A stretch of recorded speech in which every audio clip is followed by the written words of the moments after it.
गरीब और अमीर बहन। आशी और आराध्या दो बहनें थीं। उनके माँ बाप दोनों एक फैक्ट्री में काम करते थे। एक बार फैक्ट्री में आग लग जाती है और उन दोनों की दम घुटने की वजह से मृत्यु हो जाती है।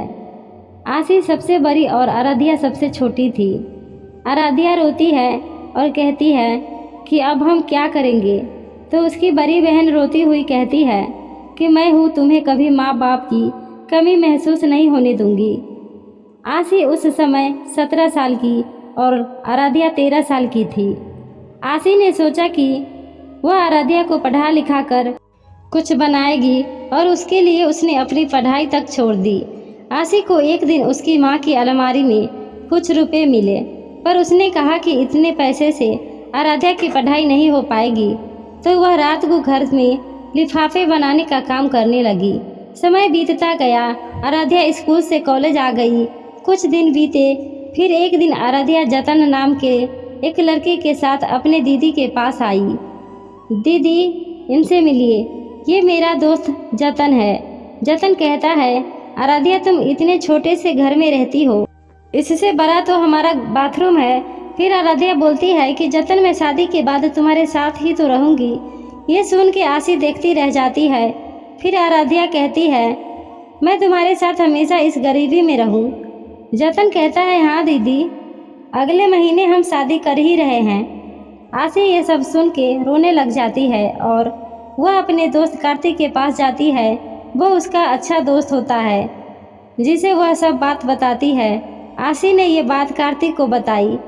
कार्तिक बोलता है, आशी तुम चिंता मत करो, सब ठीक होगा। कार्तिक बोलता है कि तुम उससे बड़ी हो, तुम शादी कर लो। पहले तो आशी कहती है कि आराध्या मेरी जिम्मेदारी है। फिर आशी जतन और आराध्या की शादी करा देती है।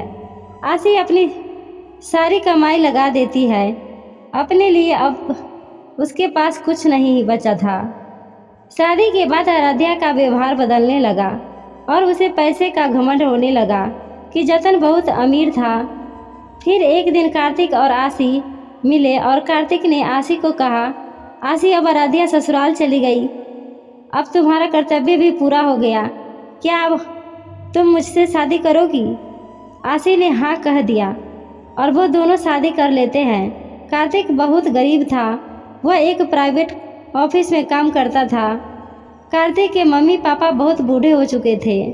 आशी घर के काम के साथ वह कार्तिक के मम्मी पापा का भी ध्यान रखती। एक दिन आराध्या अपनी दीदी के पास आए और कहा कि अरे दीदी, ये कितनी सस्ती सी साड़ी पहनी हो, इससे अच्छी तो मेरी काम वाली पहनती है। तो फिर आशी कहती है, कोई बात नहीं आराध्या, इंसान की पहचान दिल से होती है, कपड़ों से नहीं।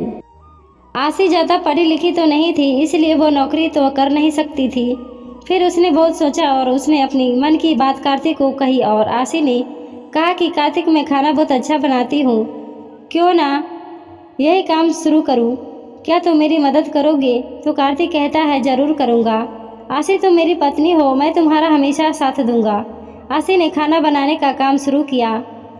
लोग उसका खाना पसंद करने लगे और दूर दूर तक उसके खाने की बातें चली और दिन भर उसके ग्राहक बढ़ने लगे। फिर धीरे धीरे उन्होंने एक होटल खोल दी जिसका नाम रखा आशी भोजनालय। कार्तिक ने भी अपनी नौकरी छोड़ दी और आशी का हाथ बटाने लगा और अब वो आराध्या से भी कहीं ज़्यादा अमीर हो चुकी थी। और फिर वक्त बदलता गया। जतन के छोटे भाई दिनेश ने धोखे से जतन से साइन करवा लिए और सब कुछ अपने नाम करवा लिया। जतन और आराध्या को घर से बाहर निकाल दिया। कुछ दिनों तक आराध्या और जतन किराए के मकान में रहे, पर पैसा नहीं होने पर उनको वहां से निकाल दिया। अब उनके पास कुछ नहीं था। मायके के नाम पे सिर्फ बहन थी, पर उसके साथ भी उन्होंने बहुत बुरा बर्ताव किया था। आराध्या शर्मिंदा थी। कुछ दिन बीते। आराध्या अपनी छोटी सी बच्ची को लेके मंदिर के पास बैठी थी। वह छोटी सी गुड़िया बहुत रो रही थी। फिर उधर से कार्तिक और आशी आ रहे थे। आशी ने कहा, आराध्या, यहाँ क्या कर रही हो और ये ऐसी हालत क्यों बना ली अपनी? और ये गुड़िया भी बहुत रो रही है, क्या हुआ? ये सुन के आराध्या कहती है कि जतन के छोटे भाई ने धोखे से सारी प्रॉपर्टी अपने कब्जे में ले ली और हमें घर से बाहर निकाल दिया। और आराध्या बहुत रोती है और कहती है, दीदी मुझे माफ़ कर दो, मुझे पैसे का घमंड आ गया था। मैं ये भूल गई थी कि आपने मेरे लिए अपनी पढ़ाई तक छोड़ दी। आपने मेरे लिए बहुत कुछ किया, सब भूल गई मैं। और वह दीदी से माफ़ी मांगती है और रोती है। आशी कहती है, मैं तुम्हें तकलीफ़ में नहीं देख सकती, तुम रो मत, अब हम सब साथ में रहेंगे। इस कहानी से हमें यह पता चलता है कि कभी भी पैसे का घमंड नहीं करना चाहिए। पैसा ही सब कुछ नहीं होता, परिवार भी ज़रूरी होता है। दोस्तों, यह कहानी कैसी लगी हमें कमेंट करके ज़रूर बताएं। धन्यवाद।